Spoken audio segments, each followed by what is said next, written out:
Hi, welcome to Superior Natura Gallery here in Midtown Manhattan. We are on YouTube Live and on Facebook Live. Today we're having two wonderful artists, Rita BasuMallick and Hello. Hi, Rita. Rita's on already. Superior Ventura bring cutting-edge artists like these all over the world through shows and now, because of COVID, through digital means. And say hi to everybody, Rita. Hey, everybody. Hello. Welcome to our show. And we have our co-host Neil Kerman sitting in the Neil Kerman Gallery in Brooklyn. Say hi, Neil. Hi, everybody. Hi, Rita. Hi, Abe. Good being with you again tonight. It's great. It's great. And Rita, it's great having you. I appreciate the opportunity. Where are you sitting now? Myself? Yes. Okay, I'm sitting in my home studio, which Good. is in Newport, Jersey City, New Jersey. New Jersey. Yes. Listen, Hello, Rita. Do you hear me? I can hear you. Okay, I'd like to ask you a question, Rita. Sure. It says that each artwork is a moment in time and it will never occur again. And each piece of your work has a story to tell. Can you tell us about that a little bit? Absolutely, absolutely. So this is how I try to express myself in my painting. For me, it's I pull in a lot of inspiration from my experiences, and I traveled all over the places. I lived in India, lived in four different cities, seen a lot of places, and seen a lot of nature too, and seen a lot of people, a lot of culture. So I feel that there's so many things around us to talk about, and for me, painting is like experiences, expressing myself, talking my mind. So that's the reason you would see, dancing dervish in my paintings, as well as like reflection or Manhattan skyline. So there is so much to talk about. That's the reason I say, okay, it is like a time-stamped work, and you will never see it again. It's so unique. So, Great. Rita, you've been exploring Impressionism for quite a while. And in fact, you're sitting in front of two very impressionistic paintings that kind of look like Monet and Manet. Do you think that the Impressionists automatically recall nature to you? Because tonight's topic is nature in art. Could you answer that? absolutely. I have been studying different style of painting. That is something that I like to do. I like to experiment with a lot of styles. So first, I got drawn into very vibrant color palette of Van Gogh. And look at the way he saw nature. He's one of the very first impressionist artists. The way he saw nature, the way he taught us to look at night sky, it's like a trancing living person. It's not like a dark, infinite darkness. No, it's like a Light, you're right. Yes. And the way he expressed is like small brush strokes all over the place, trancing. That is very interesting for me. It's this interesting painting style, interesting way of looking at nature. Then I was going to say that's really amazing. What you're saying. One of my experiences of color was from India. Was from the color of spices. When you go to the markets and you see these magnificent spices. Have you incorporated these colors? Do you get your inspiration from your heritage and the marketplaces? I do get a lot of inspiration from my heritage, of course. But what one of the philosophical tradition of India, so to say, is yoga, union. What it says is that like we are all one, and we are all microcosm of universe, and that is very appealing concept to me. So when I look at nature, it's not like compartmentalized thing. Like for me, Manhattan skyline is as much as nature as this reflection is just blue water and some, muddy land. So it's one and the same thing. And we are also part of nature. As I was telling you, like that is the reason you will see so many various themes in my painting, like the dancing dervish, say, for example. You'd see that it's like celebration of life, I call it, when I paint dancing dervish. And Rita, do you ever paint plein air, like outdoors, not even in a studio at all? I do mostly paint indoor, but what I do is that I capture the images in my mind. When I go outdoor, when I travel places, I capture the images in my mind. And I also do some pastels painting, small pastel paintings. Maybe it would be a good idea to bring up some of my pastel paintings, Erica.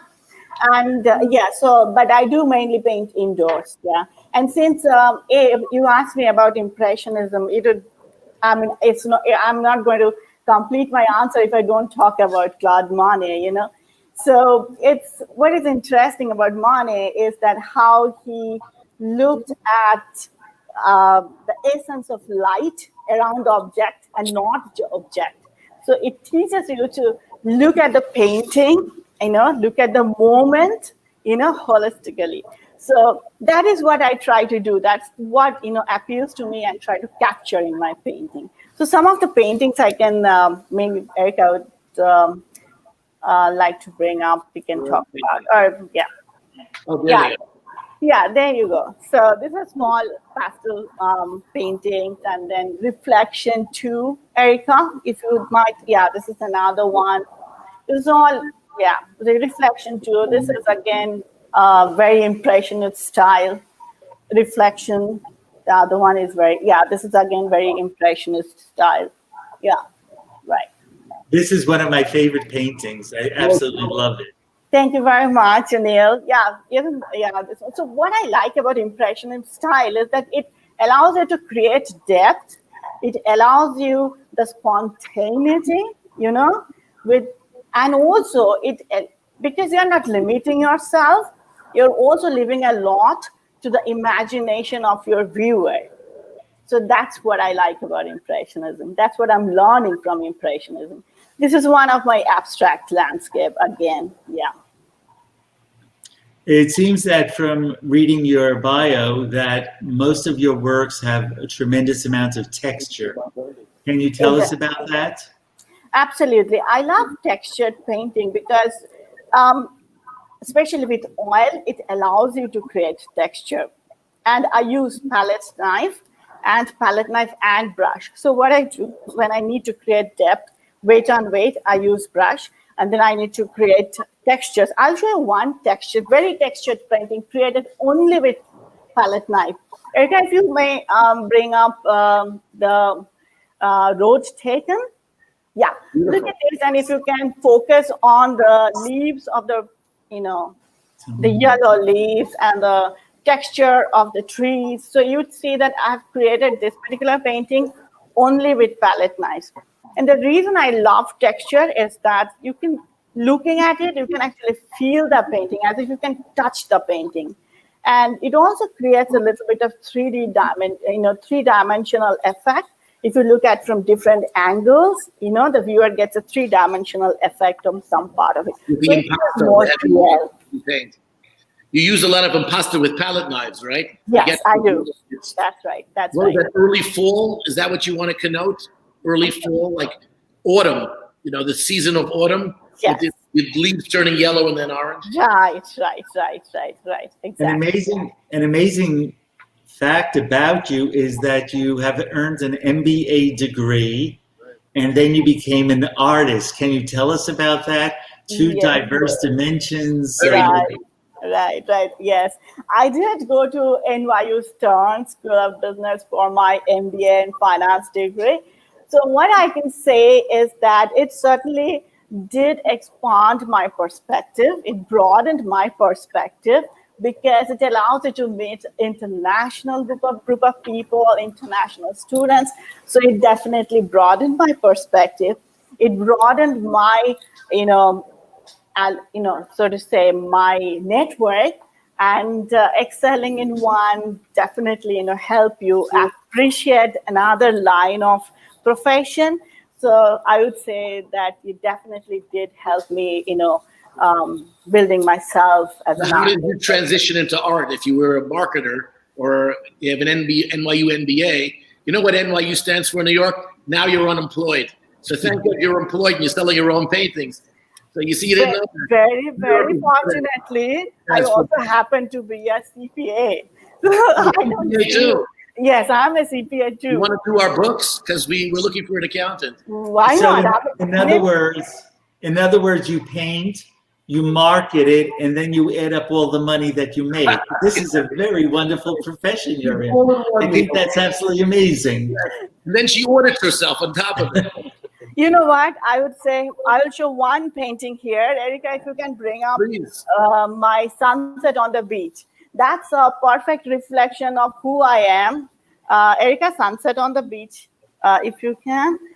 So that's just now we were talking about so many different things, how so diverse things, but it's again like that's me, I am a that's not just me, that's all of us. We all are a combination of different emotion, different skills. So that is we are so rich. So if you look at sunset on the beach, you will see abstract, you will see impressionism, and you would also see pointillism in it. Wow. I tried a little bit of pointillism. One painting. Erica, do you have that one? Okay, let's move along in case Erica will find it. Yeah. How has the pandemic affected your art? Have you slowed down a bit? Has your mood changed? How has the pandemic affected you? Yeah, right. It did affect everybody, so I'm no exception. Now, how did it affect? So it affected me in a way that I started appreciating nature a lot more now, like how much we miss nature if you look at it. Like we're so bound in our home, so you feel the absence of being in the nature a lot. So that way, but then it did actually have a positive impact as well, Neil, because it allowed me to spend a lot of time with myself and being more creative, being more meditative, so to speak, and this is the time I'm devoting a lot more time with my painting, studying great artists. So yeah, in a way it had some positive impact as well.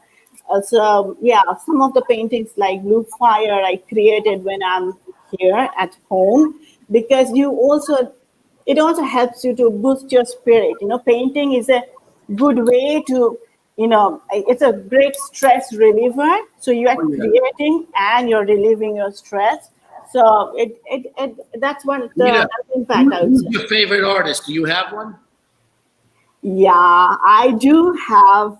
You could say Neil Kerman. It won't be a favorite. I love your Neil Kerman's work. One thing I must say, okay, why not Abe's? Abe have one painting I've seen Abe's, which is very much similar to my Laird. Yes. Erica can bring up Laird, right? Abe would agree. Neil, you are a great inspiration, I would say. When first time I got to Safira and Ventura, I said, oh, this is the place for me. Because I saw all your paintings around there. Thank you. So vibrant, in color, The entire lobby, the whole front room is all Neil Kerman. No other artist. So everybody. I just want to cut in for a minute. Sure. Rita, we're going to be cutting over in a minute to Melissa. What would you like? And we're going to be coming back to you and Melissa at the end. Oh, here's sunset on the beach. Beautiful. Right. Yes, thank you. Yeah.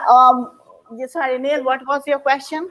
So what would you just like to leave the listener to? What words would you have to say to them before we cut into Melissa? Sure. And then we'll come back to you. Sure. I will just show two more paintings. Erica, if you can bring up New York downtown reflected and frozen. Wow. and frozen side by side. Yes.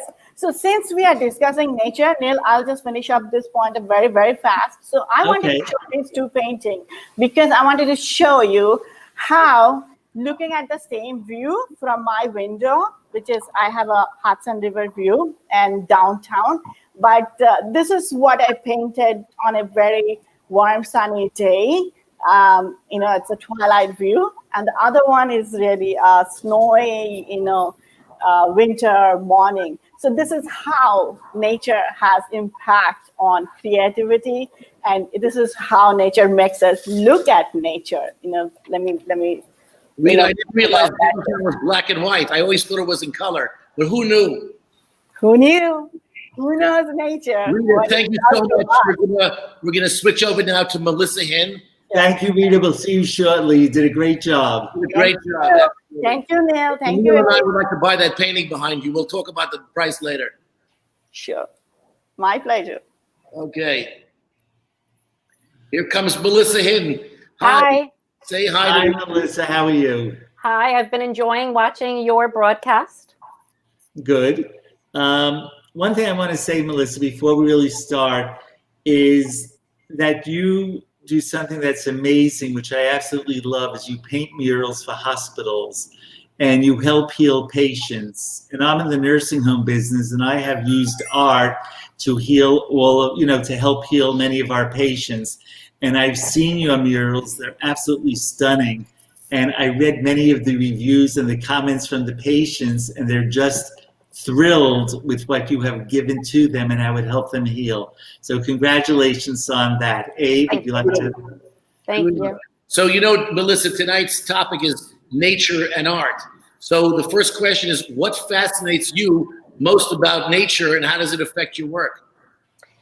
Well, I remember nature from as long as I can remember. Fortunate enough to grow up at a time when there wasn't all of these electronics and things that kept us inside and necessarily connected to each other. I grew up in a big family. We were pushed outside at early in the morning, and the triangle rang for us to come back in for dinner. And we were outside experiencing. Happy to grow up on the Long Island seashores. Spent lots and lots of time on the beach.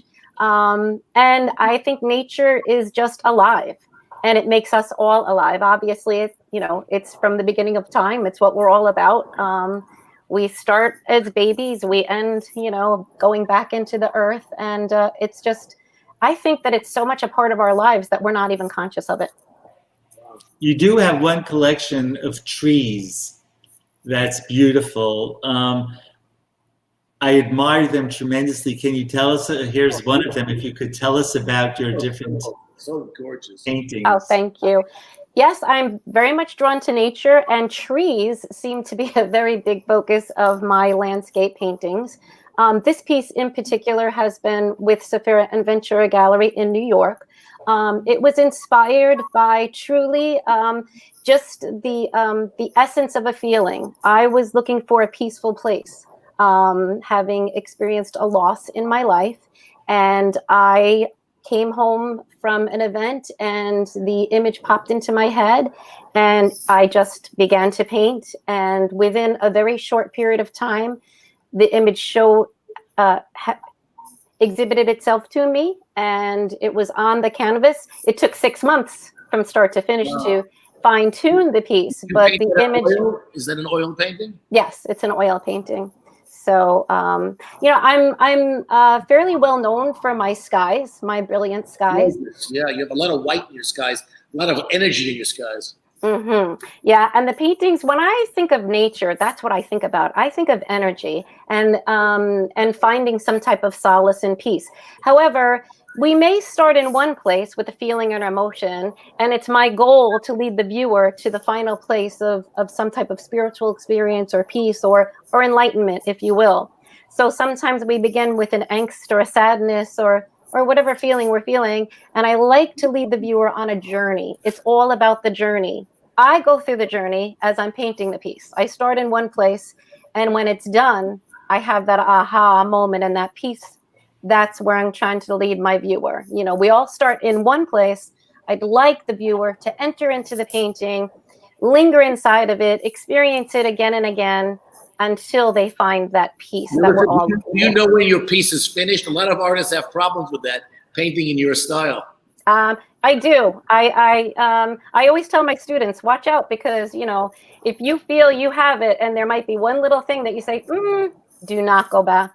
wait, because Good advice. yeah, because you can destroy a whole painting with just a few brush strokes once you've thought you finished it. And I'm pretty good about knowing when it's done. But I have a lot of people in and out of my studio, so I get lots of comments and feedback from people as the works. It's interesting. Do you remember the mood you started the painting with to the mood that you end up with 6 months later? Most of the time I do, yes. I don't share that with people only because each person has their own journey.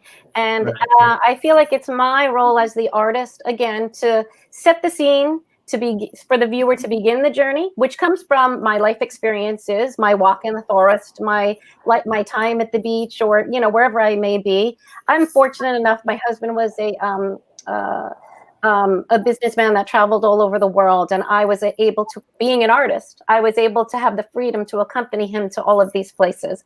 And each place I went, I was in absolute awe of visiting those places. And we always did our best to not just visit, but to experience the culture. Yes, I did a lot of touring, but it's most about experiencing the culture and having new life experiences that then, lead you on your journey. And certainly look how rich art is. Leo paints in acrylics, he paints abstract. I paint watercolors. So both of us, when we're in the mood, we could pretty much finish the painting in the same mood because you're finishing it that day. But you take 6 months to do one painting. That's why I don't do oil paintings anymore. Hey, you're not supposed to tell the secret. It takes one day. That's not what you're here to do. I have to drink all these Nutri-Shakes. It's terrible. Do we have any more pictures of your trees? Erica, do you have more? Beautiful. Look at this. Look at this. Oh, thank you. So this piece started while I was in London with a sketch outside of the Tate Modern Museum. Actually, they have a whole exhibit of birch trees out there. And just sitting there with my son on one of my travels, and I sketched it. I came home back into the studio and began the painting process. It's a large painting. It's 30 by 40 inches. And we had a big hurricane that year. And I spent a lot of time in my studio with kind of like funny lighting. And this painting was all about really that first way to get people to go on a journey to enlightenment. And if you look, every time you're, no matter where you're standing in the room, you should see several different ways to enter into this painting.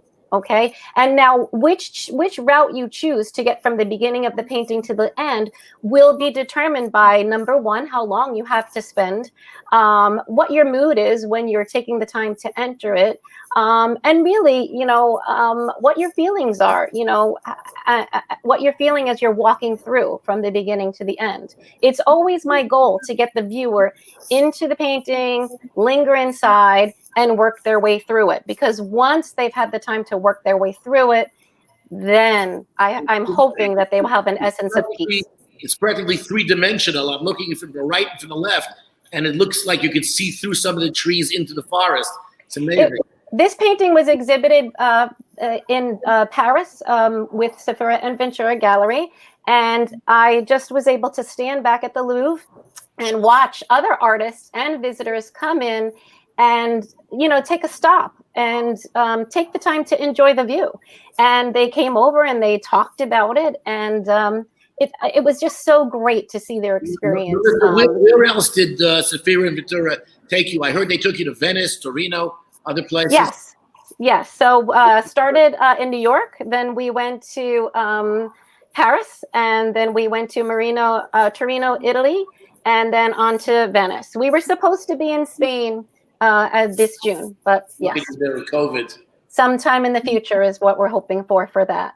Did the COVID virus affect your painting, your mood, your colors, perhaps? Well, it definitely affected everybody's mood. Right.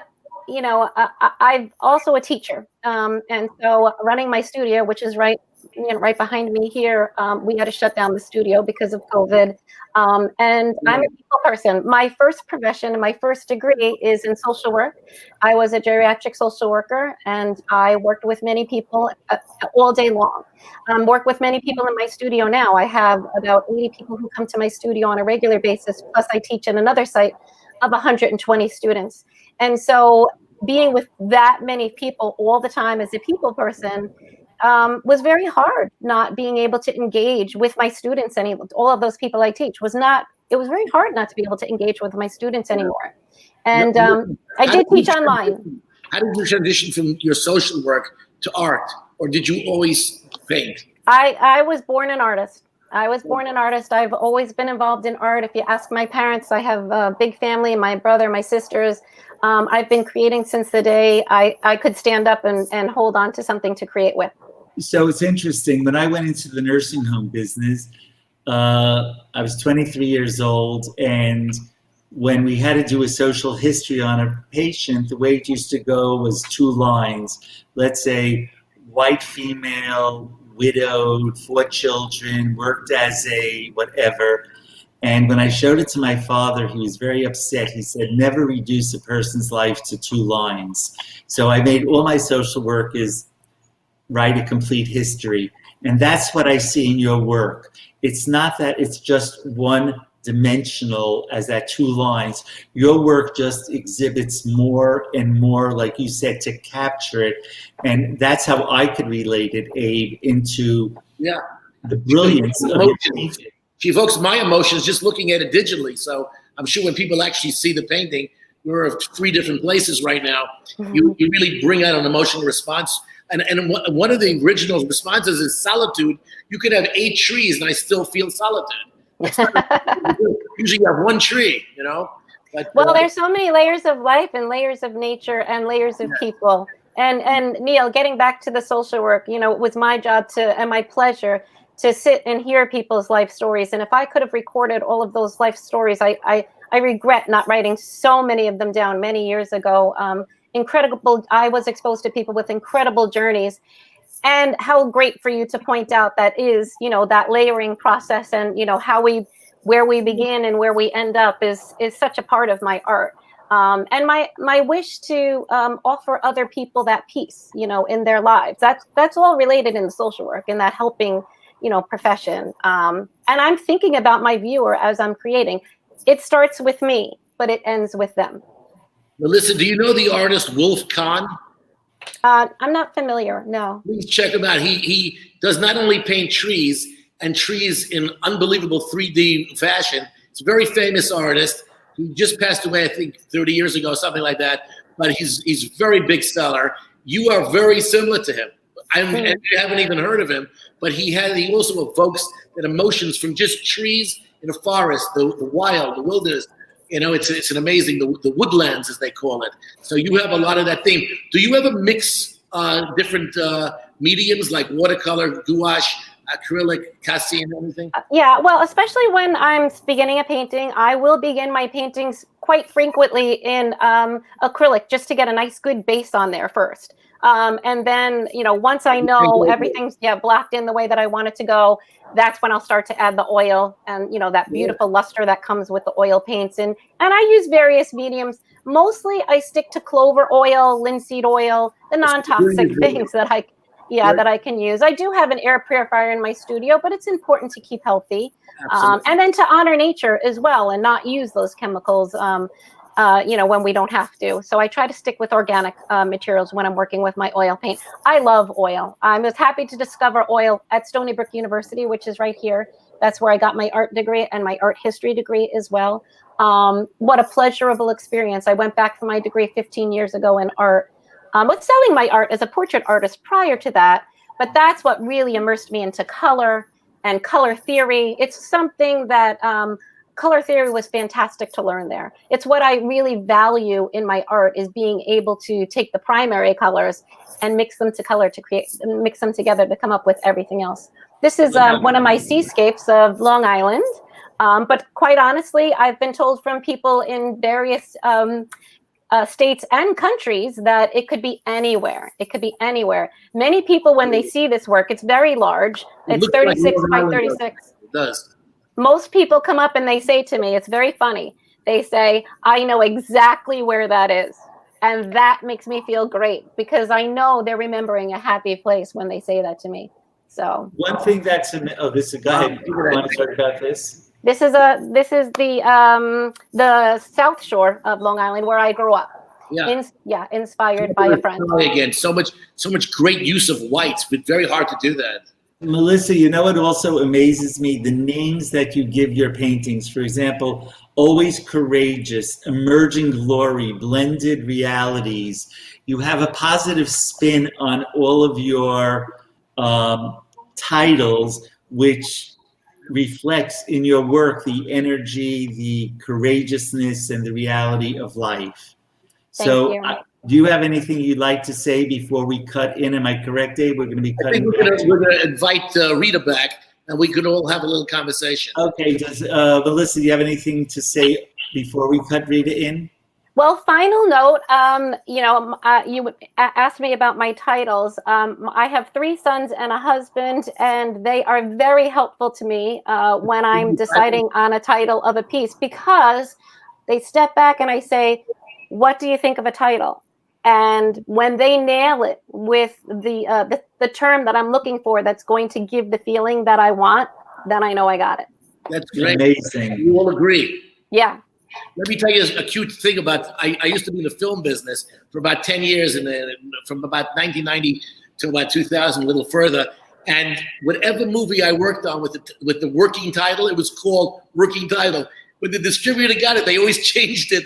And I said, when's my movie coming out? Oh, it's doing very well. I go, what's the name of it? I just changed it 5 times. Let's invite Rita back. Oh, we have some question here. It's actually not who is it to? It's good to see the nature being portrayed with such activity and the existence of a creator being perceived through the I don't have the last line. Manifestation of artist and such quality. Beautiful. Thank you, Jose. That's very nice of you. Let's get Rita back on the screen too, if we can can get all 4 of us. Here you are. Hey. How you doing?